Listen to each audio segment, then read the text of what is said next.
দেশ ও বিদেশের সকল ভাই ও বোনদের প্রতি আমার সালাম। আসসালামু আলাইকুম ওয়া রাহমাতুল্লাহি ওয়া বারাকাতুহু। প্রত্যেকটা মানুষ মায়ের পেটে যখন জন্ম নেয়, তারপরে 10 মাস 10 দিন পর যখন সে ভূমিষ্ঠ হয়, ভূমিষ্ঠ পর কারো একদিন, 1 মাস, 1 বছর, কারো খুব লম্বা দৃষ্টান্ত হলো 100 বছর, 5 মাস, 5 বছর, 50 বছর,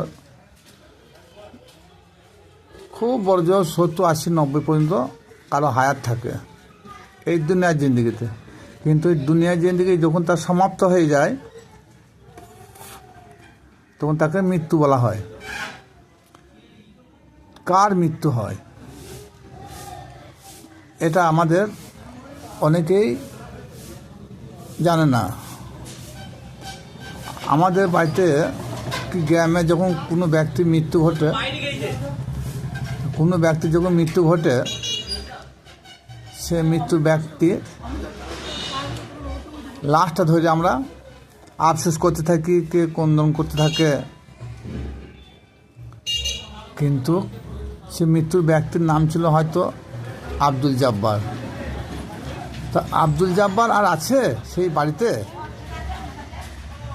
আব্দুল জব্বার আর নেই। যখন সে দুনিয়ার জিন্দিগিতে খাওয়া দাওয়া করতো, চলাফেরা করতো, কথা বলতো, হাত পা নাড়তো, চোখে তাকাতো, শ্বাস প্রশ্বাস নিত, তখন সেই আব্দুল জব্বার ছিল। কিন্তু যখন তাকে কুল্লু নাফসিন জায়কাতুল মাওয়াতের স্বাদ গ্রহণ করতে হয়েছে, তখন সে আব্দুল জব্বার আর নেই। সুতরাং আব্দুল জব্বারের লাশখানি পড়ে আছে। একজন মৃত্যু ব্যক্তিকে লাশ বলতে কারো দ্বিধাবোধ হয় না। এ মুখে লাশটা দেখে এলাম, পেট ফুলে গেছে, এ মুখে লাশটা দেখে এলাম, হাঁ করে রয়েছে, কেউ এমুকে লাশটা দিলাম তাকিয়ে আছে, এমুকে লাশটা দিলাম খুব সুন্দর হবে, তার মনে হচ্ছে মৃত্যু হয়েছে। আব্দুল জব্বার তাকাচ্ছে, এটা বলার ক্ষমতা কারো থাকে না। আব্দুল জব্বার ফুলে গেছে, এটাও কারো বলতে পারে না। এ মুখে লাশটা ফুলে গেছে। তাহলে সে আব্দুল জব্বার গেল কোথায়? সে আব্দুল জব্বার হলো কুল্লু নাফসিন জায়কাতুল মাওয়াত।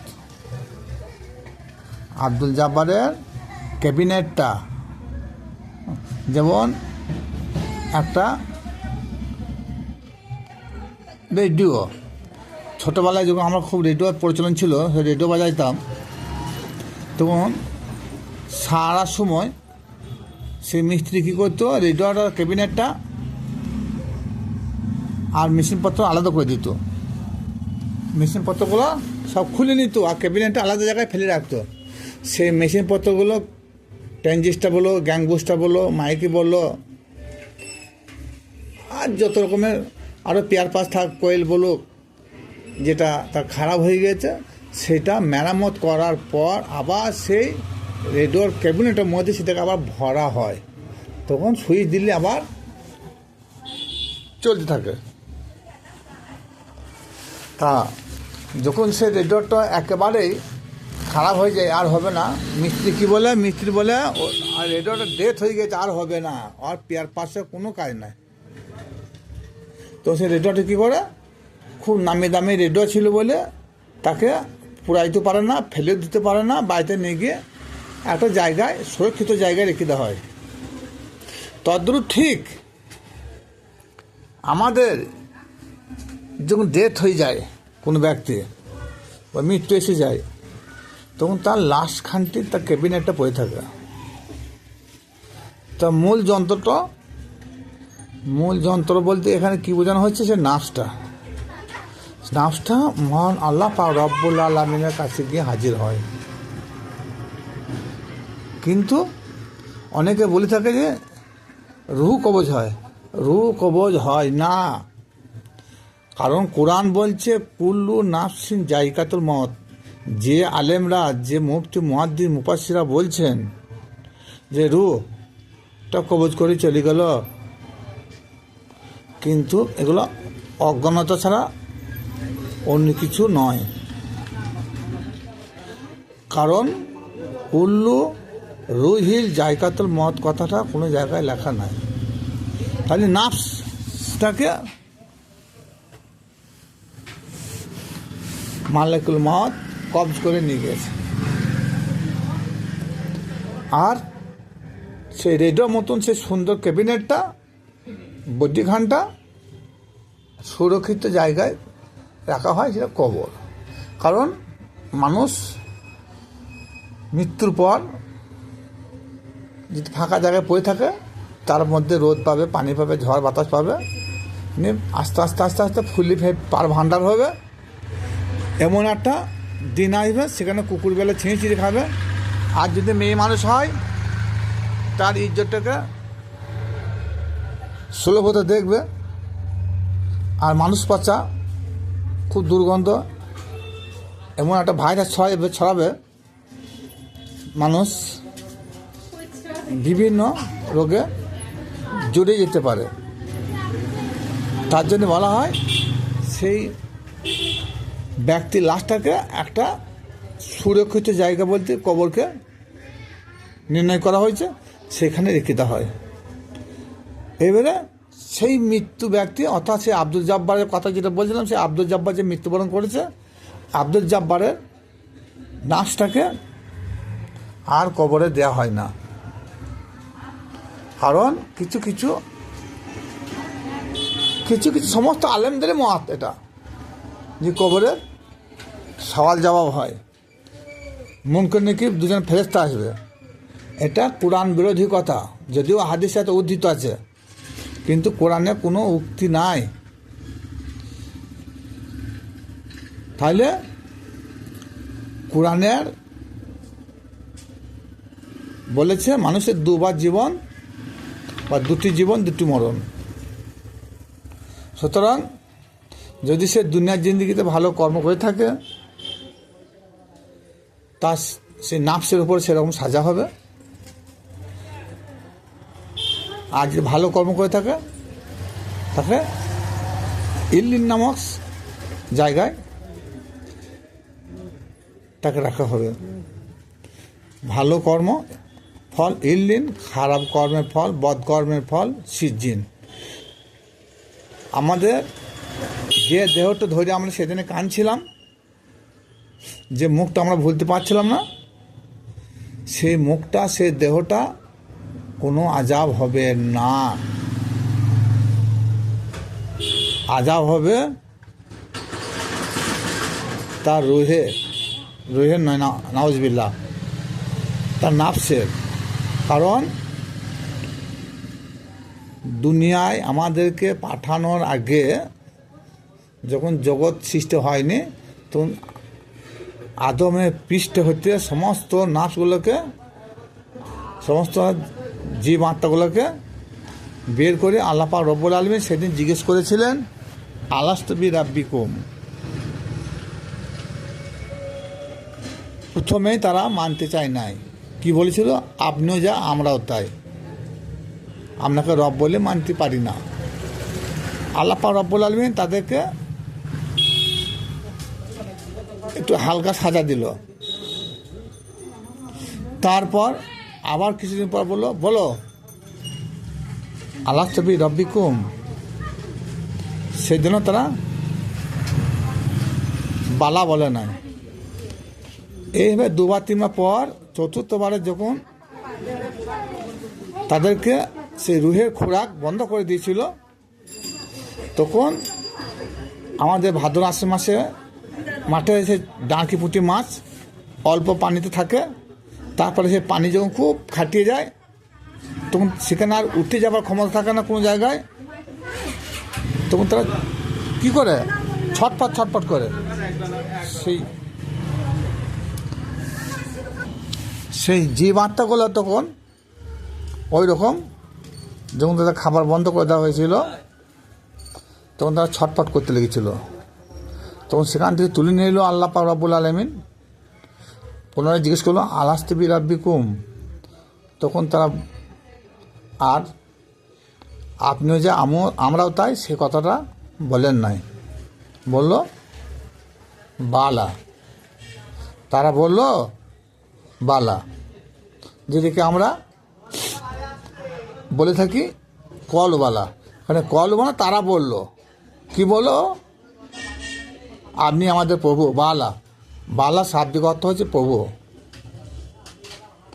সুতরাং তাদেরকে তখন ঘুমিয়ে দিল, অর্থাৎ মৃত্যু দিল। মায়ের বাপের পৃষ্ঠ হতে মায়ের জঠরে যখন প্রবেশ করলো, তখন তাদেরকে আবার সে জীবাত্মা প্রদান করা হলো। তারপরে 3 মাস পর মহান আল্লাহ পাক রব্বুল আলামিন 120 দিন পর, হ্যাঁ 120 দিন হবে এটা সম্ভবত, 120 দিন পর তার সেই মায়ের জঠরে সেই তার রূপ হত্যা করা হলো। সুতরাং আমরা যেটা ভাবি যে আমাদের ধারণা যেটা আছে রুহের মৃত্যু হয়, রুহের মৃত্যু হয় না। রুহ হচ্ছে স্বয়ং স্রষ্টা আল্লাহ পাক রব্বুল আলামিন। জান্নাত জাহান্নাম মৃত্যুর পর যেটা নির্ধারণ করেছে আল্লাহ পাক রব্বুল আলামিন, সেটা হবে নাফসের উপরে। এই দেহ কোনোদিন জান্নাতে বা জাহান্নামে যাবে না। সেদিন যেমন আল্লাহ পাক রব্বুল আলামিন জিজ্ঞেস করেছে আলাস্তি রাব্বিকুম, সেদিন যেমন বরফের মধ্যে রেখেছিল, রুহের যে খোরাক বন্ধ করে দিয়েছিল, তখন সে আত্মা ছটফট করতে লেগেছিল। সুতরাং আল্লাহ পাক রব্বুল আলামিন তাদেরকে সেখান থেকে তুলে নিয়েছে, আবার জিজ্ঞেস করলেন। তাহলে এখান থেকে বোঝা যাচ্ছে যে না, রুহের সাজা নয়, রুহ হচ্ছে স্বয়ং মহান রব্বুল আলামিন, তিনি হলেন পরমাত্মা। তা পরমাত্মার মৃত্যু নাই, জীবাত্মার মৃত্যু আছে। আমরা যেটা এতদিন ভেবে আসছি কবরে আযাব হবে, 2 জন ফেরেশতা যাবে, এটা সম্পূর্ণ ভুল ধারণা। তাহলে কবরে কি বলবে, বলছি প্রথমে মান রব্বুকা, তোমার রবকে। মান দিনকা, তোমার ধর্ম কি। মান নবীকা, তা সেই নবীকা যদি বলা যায়, তাহলে প্রথম প্রশ্ন দ্বিতীয় প্রশ্ন যদি না বলা যায়, তাহলে তার খবর ভালো, তারা কবরে আযাব হবে না। সুতরাং এটা সম্পূর্ণ কোরআন বিরোধী কথা। যদি বলা হয় ইনি আমাদের মোহাম্মদ রসুল সাল্লাল্লাহু তাআলা আলাইহি সাল্লাম, তাহলে আদম থেকে ঈসা রুহুল্লাহ পর্যন্ত যে নবী রসুল ধারাবাহিক দুনিয়ায় আগমন করেছিল, তাদেরও যখন মৃত্যু হয়েছিল, তাই তাদেরও কবরে কি হুজুর পাক সাল্লাল্লাহু তাআলা আলাইহি সাল্লাম গিয়েছিল? এটা একটা প্রশ্ন থেকে গেল যে কবরে আযাব তাই হলো। আর দ্বিতীয় কথা, এই যে কিছুদিন আগে বাংলাদেশে একজন লোকে ভণ্ডই বলুক আর যাই বলুক, আমাদের চোখে তিনি একজন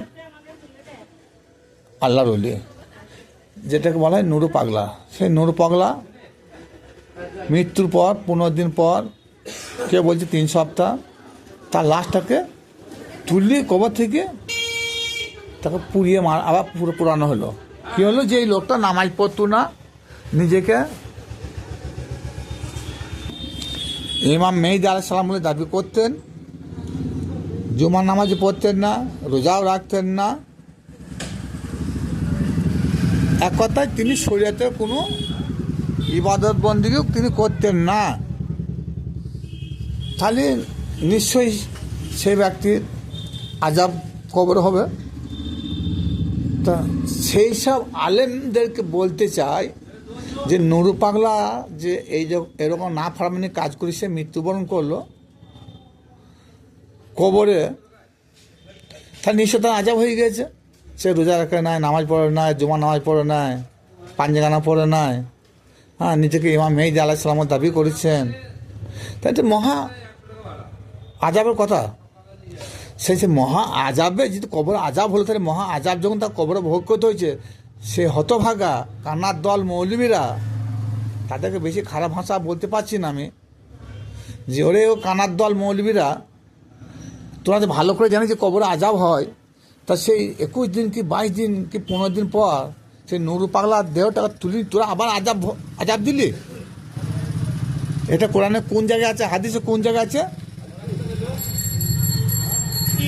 এসব কথা বলতে গেলে ভাবতে অবাক লাগে।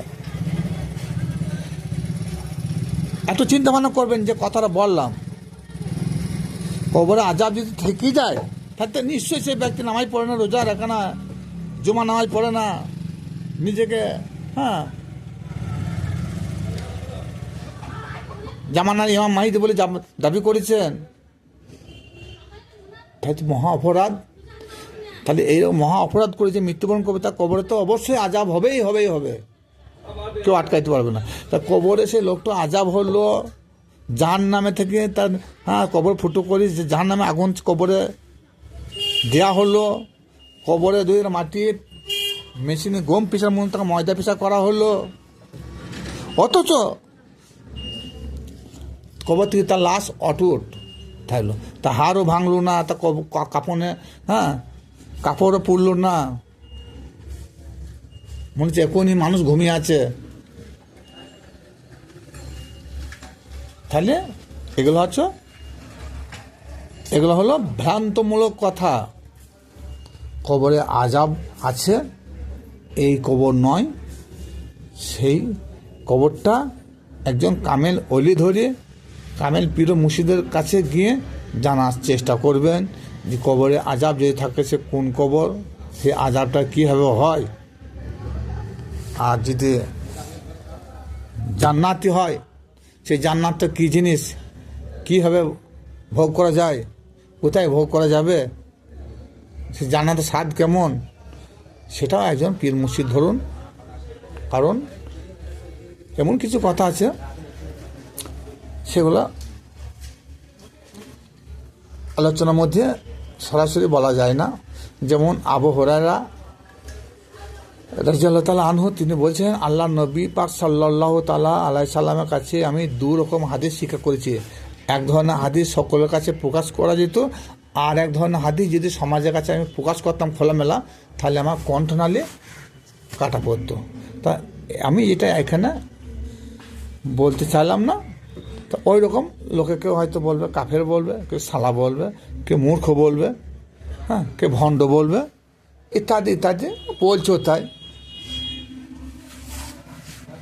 যেগুলা এর মধ্যে যেটা জানার প্রয়োজন হবে আপন পীর মুর্শিদের কাছে জেনে নেবেন, ভালো হবে আশা করি।